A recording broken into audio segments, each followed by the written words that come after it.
Welcome to the Great Detectives of Old Time Radio. From Boise, Idaho, this is your host, Adam Graham. If you have a comment, email it to me, box13@greatdetectives.net. Follow us on Twitter at Radio Detectives and check us out on Instagram.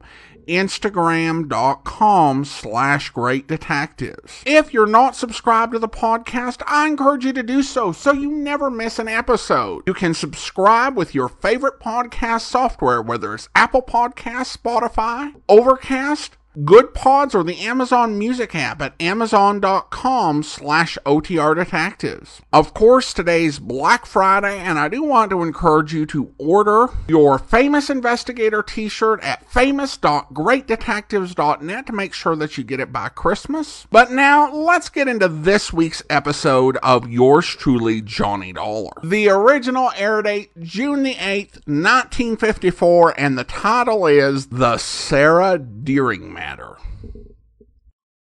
Wrigley's Spearmint Chewing Gum, the refreshing, delicious treat that gives you chewing enjoyment, presents for your listening enjoyment, John Lund as Johnny Dollar.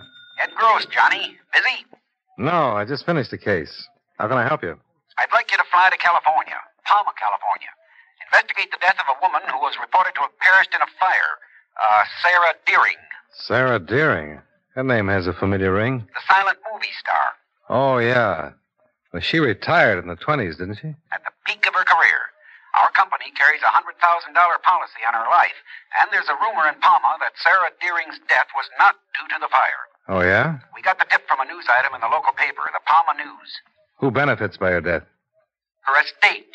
We have no way of learning whom she appointed as executor of her estate or who the beneficiaries might be, but a claim for the $100,000 will undoubtedly reach us before long. Meanwhile, I'm to investigate this rumor? Yeah. I'll send you our file on Sarah Deering and the newspaper item that gave us the tip.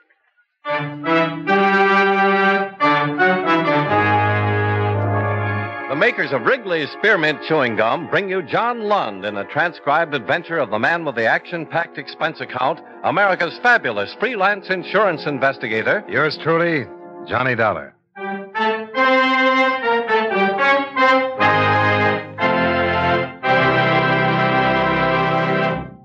Friends, the makers of Wrigley's Spearmint Gum present these weekly adventures of Johnny Dollar because they know that millions of you enjoy Johnny Dollar.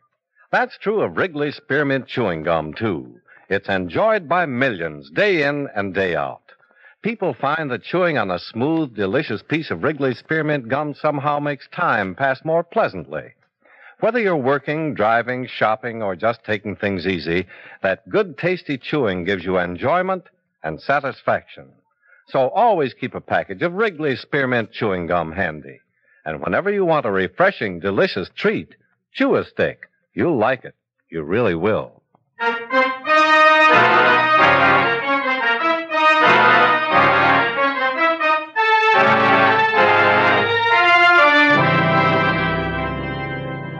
Expense account submitted by Special Investigator Johnny Dollar to Home Office Federal Life Insurance Company, Hartford, Connecticut. The following is an accounting of expenditures during my investigation of the Sarah Deering matter. Expense account item 1, $153 plane fare and incidentals from Hartford to International Airport, Inglewood, California. I rented a convertible and drove to Palma, a little village perched high in the Santa Rosa Mountains, overlooking 1,000 square miles of Mojave Desert. I registered at the town's only hotel, then dropped around the offices of the Palma News.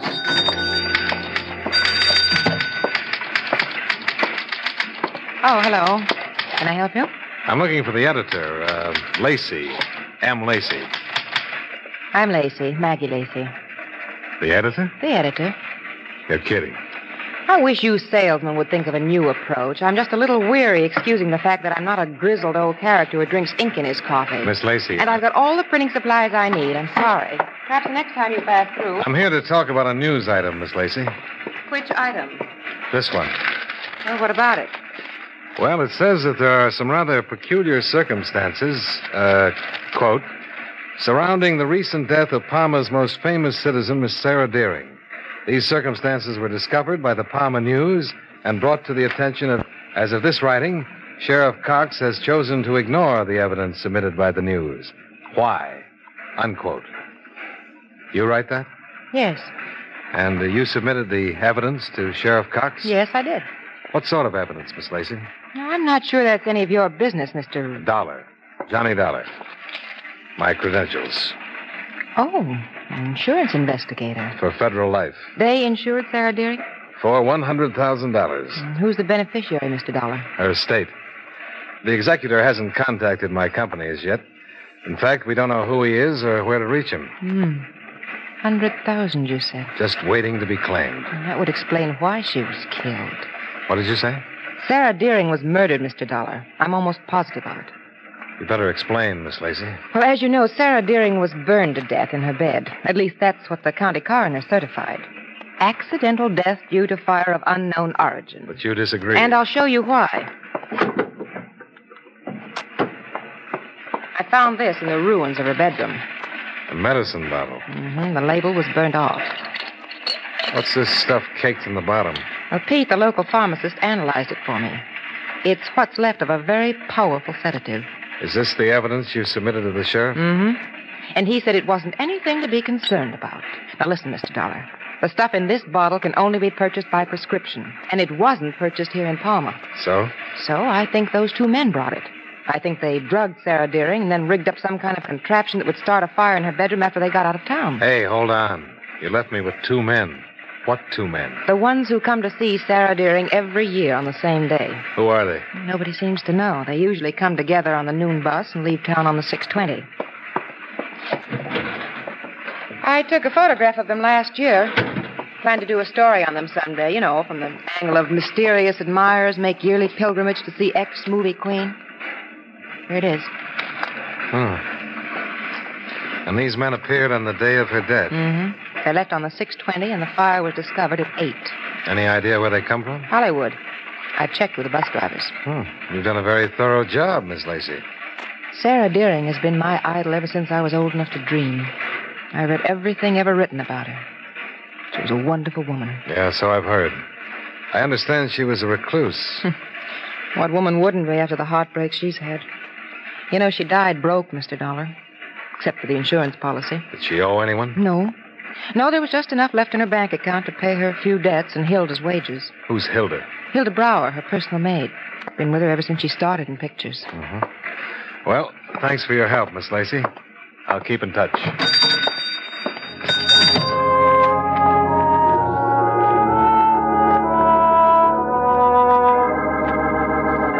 I found County Sheriff Dan Cox seated behind a well-ordered desk in his well-ordered office. He listened carefully while I explained the purpose of my call, and when I finished, he wagged his massive shock of silver-white hair. Mr. Dollar, I'm afraid your company has been misled by an overzealous newspaper woman. Sarah Deering's death was accidental. What about the sedatives found in her room, Sheriff? Maggie Lacey claims they were prescription drugs not purchased here in Palma. Then Miss Deering must have purchased them elsewhere. A recluse who hadn't been off her estate for 20 years? Hilda Brower, her maid, went lots of places for Miss Deering. How about the two men who called on her the day of her death? Old friends, Mr. Dollar, came to see Miss Deering every year on her birthday. You know them, Sheriff? Yes. You care to give me their names? I would care, Mr. Dollar. They were friends of a very fine lady. I know she wouldn't want them to be annoyed because of some foolish rumors about her death. You seem very certain that it was accidental. It couldn't have been anything else. Sarah Deering didn't have an enemy in the world. I get the impression that you knew her rather well. We were close friends, Mr. Dollar. I see. Sheriff, did you consider the possibility of suicide? Impossible. A woman who enjoyed living as much as she did doesn't take her own life. Yet she shut herself away from the world. And why not? Her fame had brought her most of what the world had to offer. She preferred solitude. Was she in good health, Sheriff? Sarah Deering was always in delicate health, though she'd never admit it, especially to herself. I see. Was there an autopsy? The county coroner felt the circumstances didn't warrant an autopsy. And you agreed? Naturally, Mr. Dollar. I happen to be sheriff and county coroner.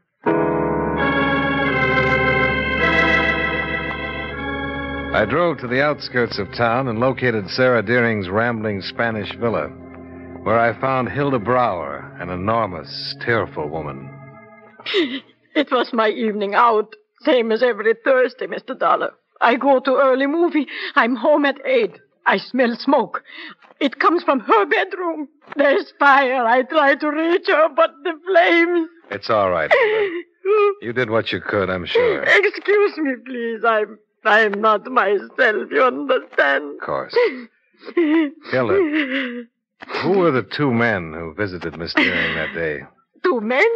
The ones who came every year on her birthday. I do not know any men. Now, Hilda, I know you're upset, I but... cannot tell you anymore. I don't know anymore. You know their names, Hilda. What are they? I cannot say anymore. Please, go away now. Now, look, Hilda, You all I... best leave, Mr. Dollar. Oh. Wow, Sheriff Cox. Hilda can't tell you any more than I've already told you.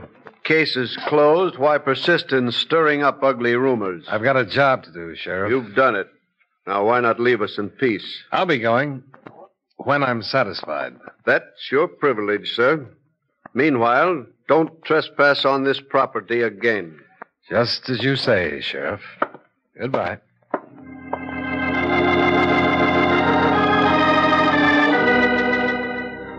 Sheriff Cox didn't bother to see me out, so I had a chance to pause in Sarah Deering's living room and study some photographs which had caught my eye earlier. There were 4 of them, all enshrined in gold frames, all of the same handsome young man. The face was weak-mouthed, without character, and vaguely familiar.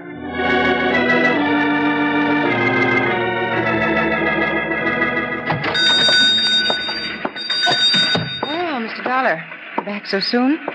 Any luck? I don't know yet, Miss Lacey. May I see the photograph of those mysterious visitors you showed me before? Oh, yes, of course. Here you are. You got a lead, Mr. Dollar. Yeah, I think so. You see this man? The tall one? Mm-hmm. Well, there are 4 photos of him in Sarah Deering's living room. Were they autographed? No, but they were framed in enough gold to indicate he must have held a very special place in her life. Of course, he's a lot older in this photograph. How about his pudgy little companion here? Well, apparently he didn't rate enshrinement. Only the tall one made the Hall of Fame. I wonder who he is. Miss Lacey, are you absolutely positive these 2 men visited Sarah Deering the day she died? Oh, yes, absolutely. Thanks. I'll borrow this photo if you don't mind. Be back tomorrow. Mr. Dollar, Johnny, wait. Yeah? Where are you going in such a lather? To the Hollywood Public Library to find a name for this face.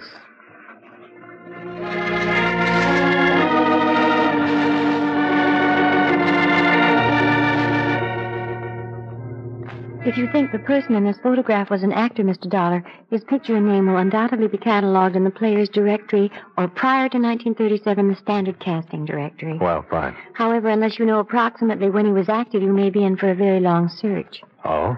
A new edition of the directory is published 3 times a year. Each contains hundreds of performers. I see. Well, dust off the 1923 editions. I'll work my way forward.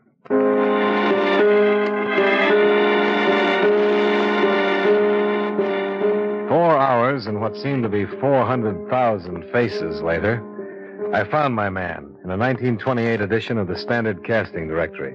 He was Neville Thomas, represented by an agent named Matty Freeman. A phone call to the Artist Managers Guild disclosed that Freeman had gone out of business 10 years ago. He was now owner of Matty's Steakhouse, an expensive eatery on La Cienega Boulevard, Hollywood's Restaurant Row. At the bar, I was about to relieve my parched throat when who should approach but the pudgy little man in the photo Maggie Lacey had loaned me. Oh, I'm Matty Freeman. Edward said you want to see me. Yeah, that's right. I didn't catch your name, Mr. Dollar. Johnny Dollar. Insurance investigator. Here's my What credentials. can I do for you? Well, I was looking for an actor you used to represent, Neville Thomas. But you'll do fine. For now. I don't understand. This photo give you a hint? Never on me. Taken in Parma last year. Where'd you get this? That's not what I'm here to talk about, Mr. Freeman. Okay, so you've got a photograph. And a witness who saw you and Neville Thomas in Palma a few hours before Sarah Deering died. I don't know what you're talking about, Mr. Dollar, and if you'll excuse... Just a minute. What is it? You mean to say that you've never heard of Sarah Deering? It was my privilege to be in the business when Sarah Deering was making motion picture history. Well, feeling the way you do, it seems to me you'd be willing to cooperate. How? Explain what you were doing in Palma the day Sarah Deering died. I should explain anything to you. I just thought maybe you'd like to clear yourself. What? Suspicion of Sarah Deering's murder? I'm having a pipe ring, Dollar. Sarah Deering died in a fire. Okay. Then let's move on to Neville Thomas. Where can I find him? I wouldn't know. All right. Have it your way. I'll find Neville Thomas with or without your help. My company can usually get police cooperation. I'll see you, Mr. Freeman. 1 second, Dollar. Yeah? Just what does police cooperation imply? Oh, a statewide alarm for Neville Thomas. Wanted for questioning in connection with the death of Sarah Deering. The sheriff at Palma certified her death was accidental. The matter's closed. Any matter of murder can always be reopened. It'll be messy, lots of newspaper publicity, but I'm going to find Thomas. See you around. Wait, Dollar. Yeah? Neville Thomas is in my office.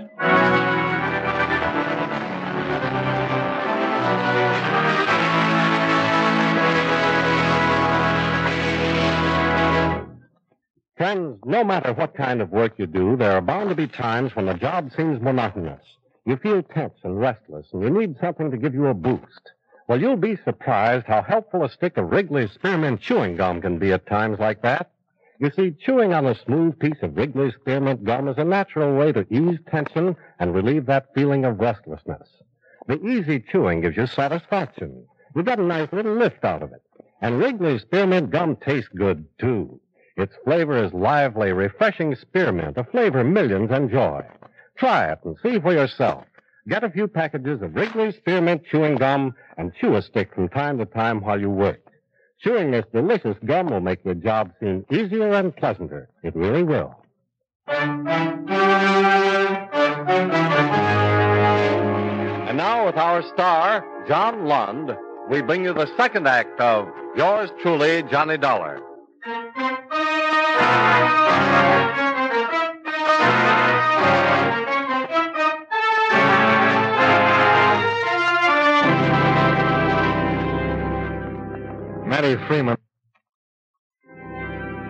Matty Freeman led me back to his office with all the grudging grace of a kid surrendering a stolen apple. The man he introduced as Neville Thomas was still handsome, but branded with a bitter, down-at-the-mouth expression. You ask me if I knew Sarah Deering. Why, I was her leading man in 5 pictures, Mr. Dollar. She was a vixen, temperamental, the most exasperating woman in the world. But she had a great gift, Neville. A gift for stealing scenes, yes. When did you last see her, Mr. Thomas? Yes? All right. Excuse me, I'm wanted outside. I know you'll cooperate with Mr. Dollar, Neville. Don't worry, Matty. My ex-agent stole me blind when I was on the top of the heap.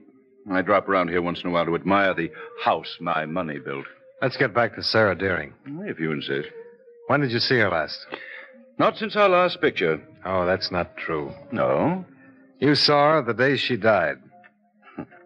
I'm afraid you're mistaken, Mr. Dollar. You were positively identified.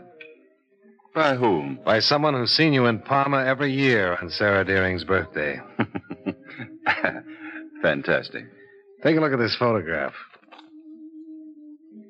Care to reconsider your answer? Only to this extent, Mr. Dollar.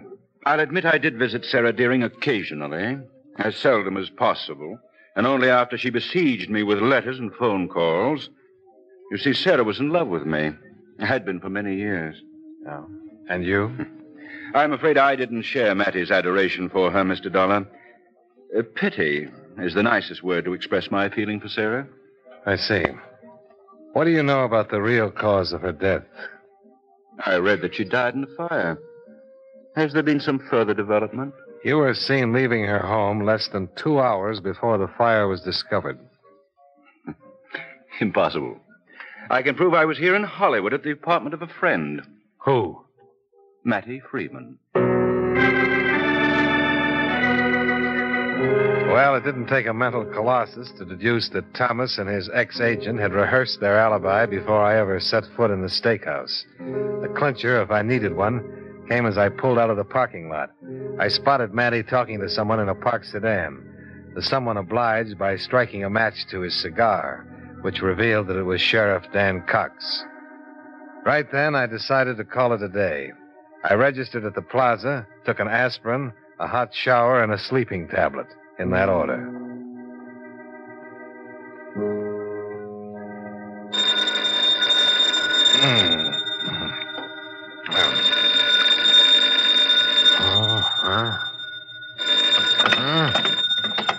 Hello. Johnny, I phoned every hotel in town. Thank heavens I finally located you. Well, lucky you, whoever you are. It's Maggie Lacey, Johnny. I've got to see you right away. This is Maggie. It's 2:00 in the morning. I'll drive down first thing tomorrow. I'm not phoning from Palma, Johnny. I'm here in Hollywood. I'll meet you in the plaza lobby in 5 minutes. Hello, Maggie. What?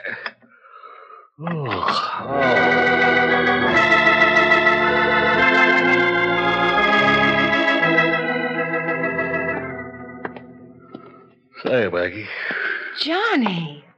Oh, you look awful. Well, I told you. I took a sleeping tablet.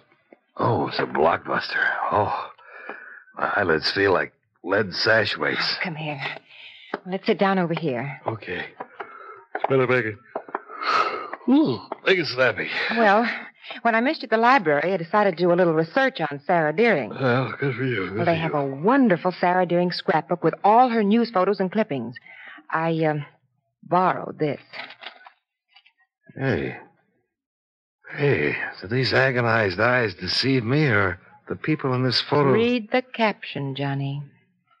Relaxing with Miss Sarah Deering beside her Hollywood swimming pool are the 4 lucky people to whom the motion picture star will someday leave her multi-million-dollar estate. They are, left to right, Miss Hilda Brower, her personal maid, Mr. Mattie Freeman, her agent, Neville Thomas, her current leading man, and Dan Cox, her attorney. Think of it, Johnny.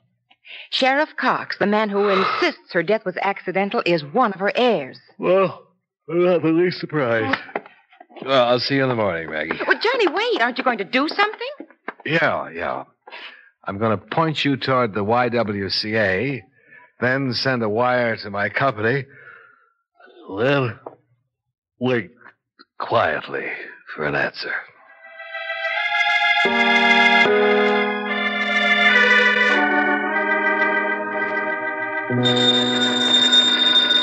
Oh, no.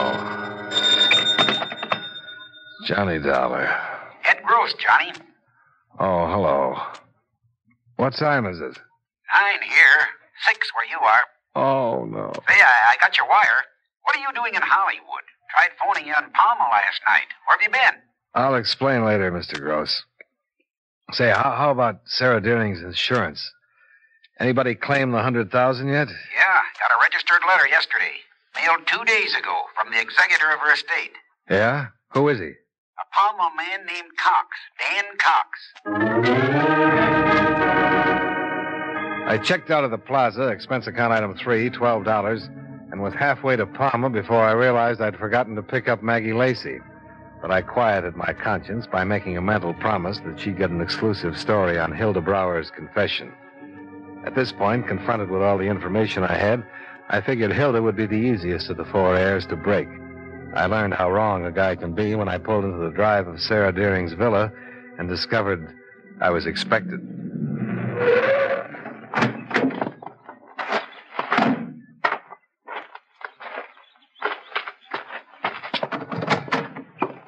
Come in, Mr. Dollar. Well, you do get around, Sheriff. Yes, you too, sir. Fortunately, your moves are fairly predictable. So you're here to see that I don't talk to Hilda again, hmm? Hilda is ill. She can't be disturbed. Let me read you a caption on an old newspaper photo.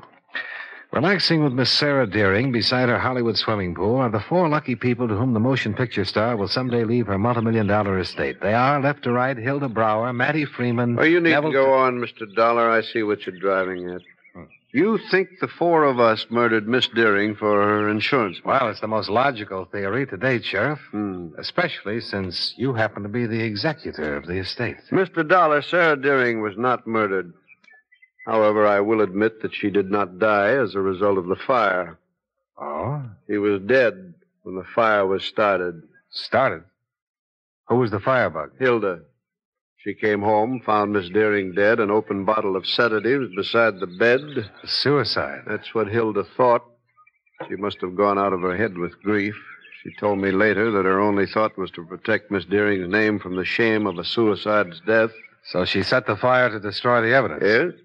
And to circumvent the suicide clause in Sarah Deering's policy. What's that? Policy is not payable if the insured dies by her own hand, Sheriff. Your tone implies that I was unaware of that fact, Mr. Dollar. I'm not interested one way or the other. My job's finished. I'm reporting death by suicide to my company. You haven't heard the full story, Mr. Dollar. There's more? Sarah Deering was not a suicide. You just said she was. I said Hilda thought she was. Get to the point, Sheriff. After Mattie Freeman and Neville Thomas paid Miss Deering their usual birthday visit, she had another caller. Who? He's down the hall in the study. This way. Because of your skepticism, Mr. Dollar, I had to request the state police to get the man you're going to meet. While the hunt was going on, I knew you'd be tracking down Mattie Freeman and Thomas, that you'd dig into Miss Deering's past, find things which would be misleading. Well, the maneuvering is over now.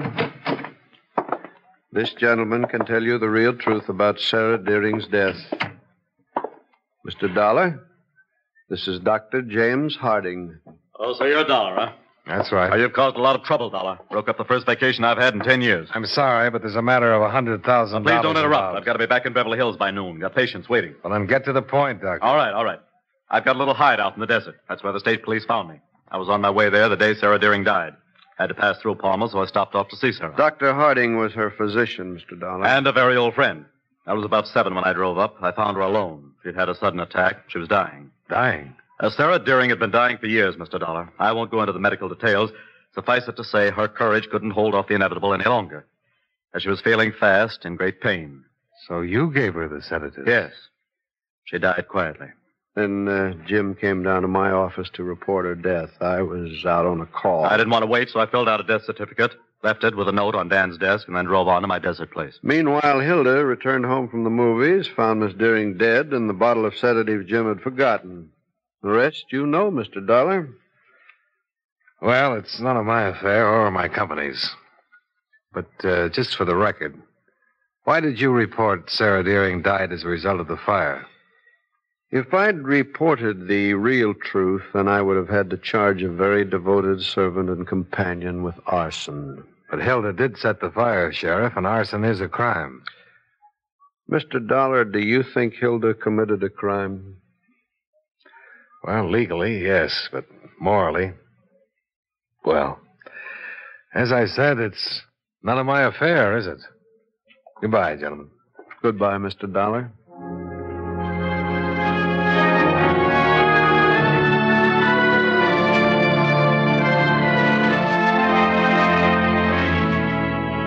Expense account item number 4. $5 to check out of the Palma hotel room I never had the chance to use. Item 5, $51.75, gas, oil, and rental on the convertible. Item number 6, $150, plane fare and incidentals back to Hartford. Expense account total, $372.25. Yours truly, Johnny Dollar.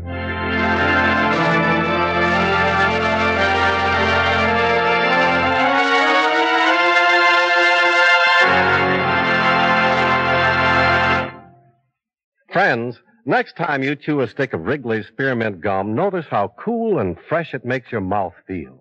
That's because Wrigley's Spearmint Gum has lots of lively, refreshing, real spearmint flavor in every stick. The minute you sink your teeth in, that cooling flavor begins to freshen your taste and relieve that hot, dry feeling in your throat. It sweetens the breath, too. Millions of people carry Wrigley's Spearmint Chewing Gum with them wherever they go for quick, long-lasting refreshment and for real chewing enjoyment. Next time you're at the store, get some Wrigley's Spearmint Chewing Gum. Enjoy its refreshing flavor and good, pleasant chewing often, every day. Remember, that's Wrigley's Spearmint Chewing Gum. Healthful, refreshing, delicious.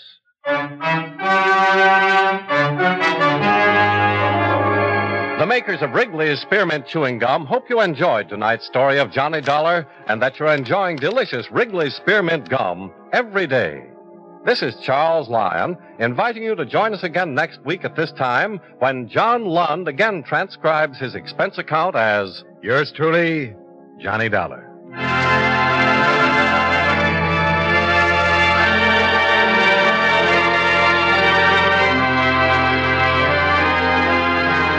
This is the CBS Radio Network.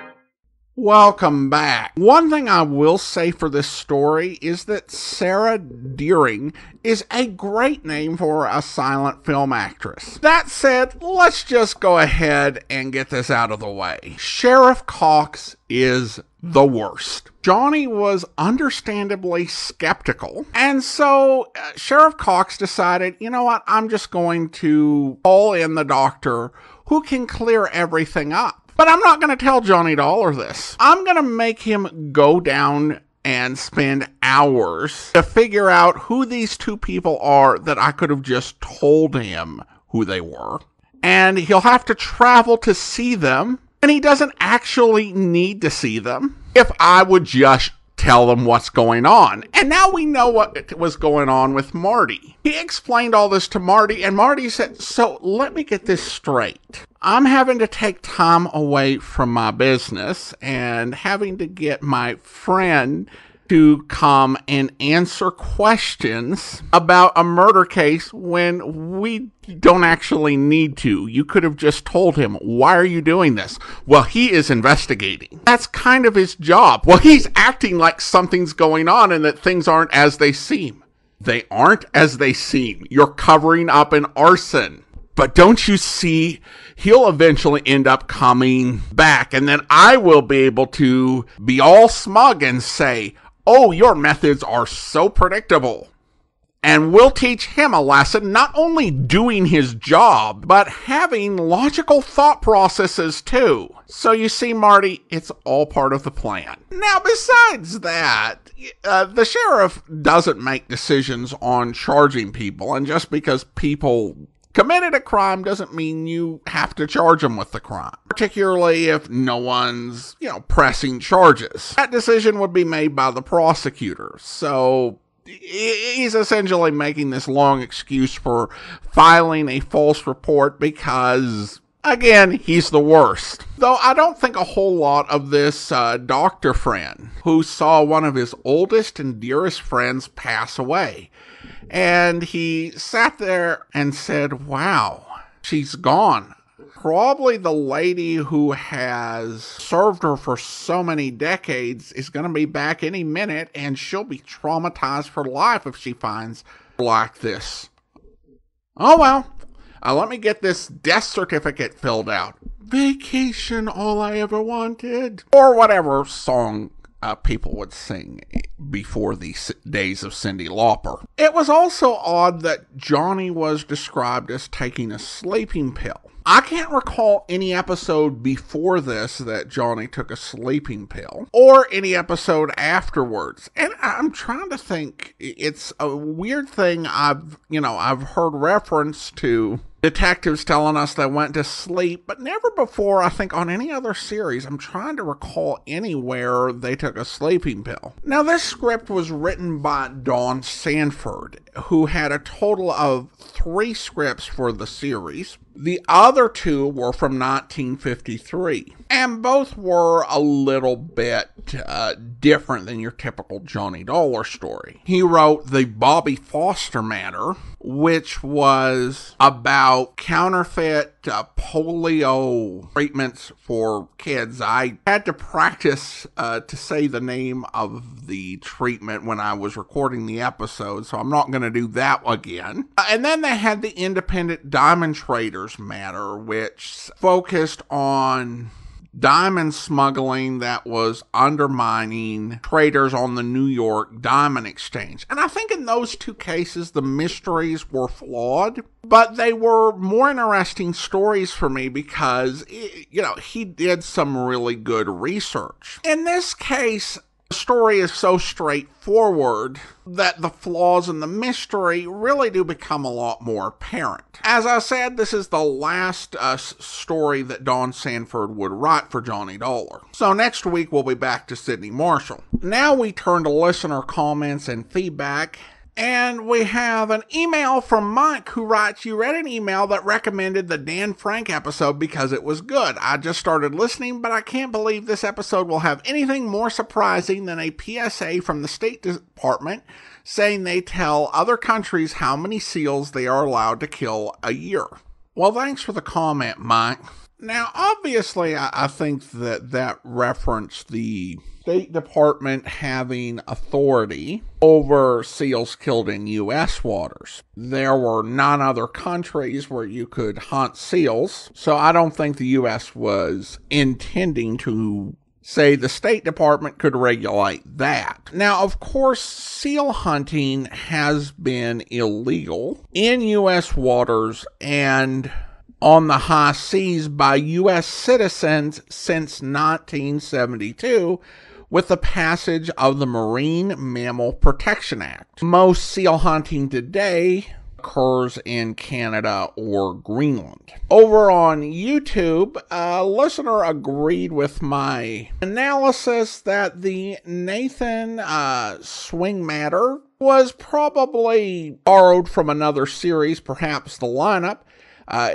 He writes, "Your analysis makes so much sense. That said, Blake Edwards is such a good writer, it just belongs somewhere else." And I definitely agree. It'd be fun to, have the episode of The Lineup that came from. I don't think it's in circulation, though. Thanks so much for the comment. Now it's time to thank our Patreon supporter of the day. Thank you to Cindy, Patreon supporter since March of 2020. Currently supporting the program at the Shomus level of $4 or more per month. Thanks so much for the support, Cindy. And that will do it for today. You can subscribe to the podcast. Make sure you never miss an episode. Use your favorite podcast software, whether it's Good Pods, Apple Podcast, Stitcher, or the Amazon Music app at amazon.com/OTR Detectives. Also, be sure to rate and review the podcast wherever you download it from. We'll be back next Friday with another episode of yours truly, Johnny Dollar. But coming up tomorrow, listen for Tales of the Texas Rangers, where...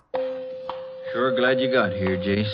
The whole ruckus smells higher than a polecat sitting on a hot stove. How bad off is the kid, Sheriff? Pretty bad, Jace. Doc's in there with him now. Poison been identified? Not yet. I'd sure like to talk to Johnny Buck's manager. Is he around anywhere? Nope. What's more, he never even showed for the fight. What? You mean he wasn't in Buck's corner? No, he wasn't. Then when I learned Buck had been poisoned... This really reeks. Seems like Morales stayed away because he knew what was going to happen. Of course. Oh, I did see him outside the arena about 8 tonight. He rushed up to me all in a sweat because his kid sister Nina was going to elope with Johnny Buck right after the fight.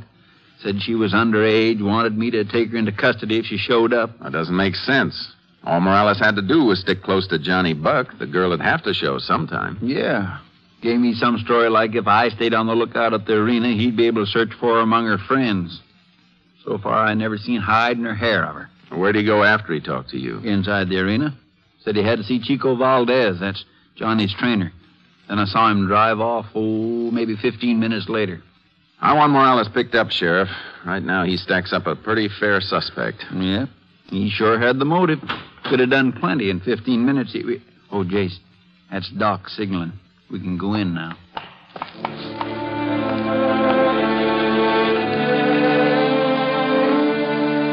We weren't in there very long. Johnny Buck died mumbling Mike Morales' name. We checked the time for autopsy and sent out a pickup call for Morales. As we started out down the corridor, a pretty young Mexican girl came toward us, excitedly, almost in tears. Can you please tell me which room I can find Johnny Buck? Are you Nina Morales? Yes, I am. Nina, this is Ranger Pearson. He'd like to ask you a few questions. I've got to see Johnny. I know he's expecting me. Let's go into the waiting room, Nina.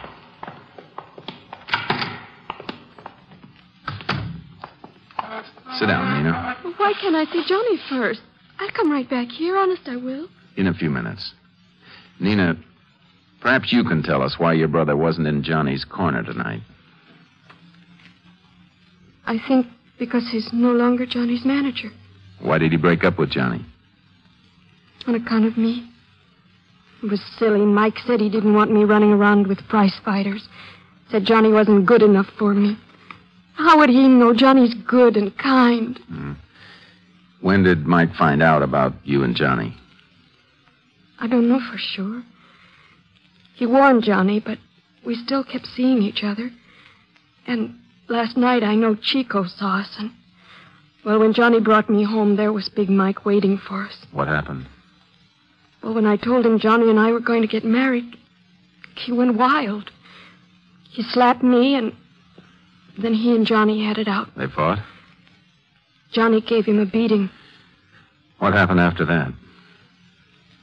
He told Johnny they were through.